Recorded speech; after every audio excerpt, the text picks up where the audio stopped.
推开这扇积攒了灰尘的窗，空气里还有未曾散尽的潮湿清凉。我看着街角那家总是排队的茶坊，灯火依旧在老地方准时摇晃，并不是刻意要把往事再推长，只是指尖习惯了抚摸旧木桌的微凉。那些关于你的细枝末节的奢望，都像极了这种无法捉摸的夕阳。你留在抽屉里那张过期的票根，被我用来标记一段已经失联的剧本。那时候我们总觉得永恒触手可及，像秋天的落叶，笃定会落在熟悉的根。如今我学会独自穿过这座喧闹的城，不需要谁的目光再来为我加温。那种经诺的、深刻的、缓慢的沉沦，才是岁月赠予成熟最宽厚的名分。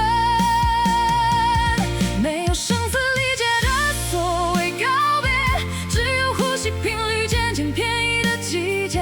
我数着窗台上一瓣一瓣枯萎的细节，才发现遗忘本身就不需要任何铺垫。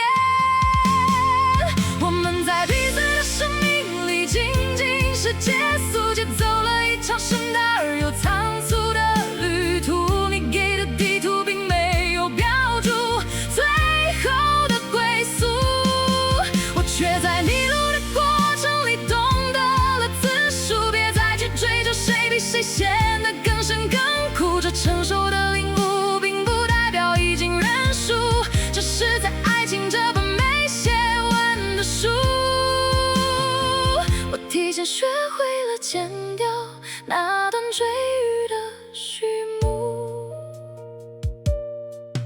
回首看去，那些被风吹散的誓言，比路边的霓虹灯火还要显得耀眼且虚幻。我曾经试图捕捉你眼底的每一寸波澜，最后才知平静才是最难跨过的关山。你爱过的那个清晨，那个傍晚，那个酒馆，都已经随之变成了无法投递的孤单。我将它们锁进盒子里，丢进深海，不再指望潮汐会将秘密带回岸边。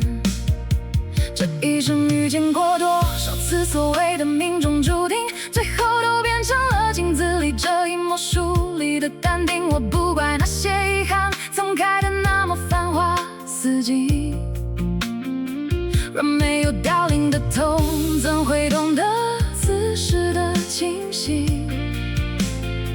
这不是终点，也不是所谓的宿命，只是两个轨迹错过了唯一的交汇。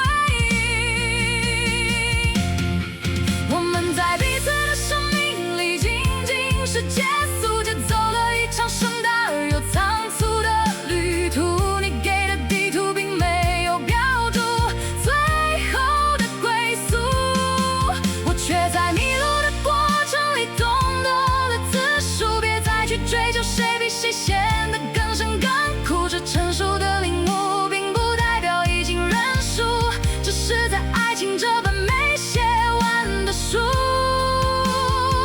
我提前学会了剪掉那段追忆的序幕。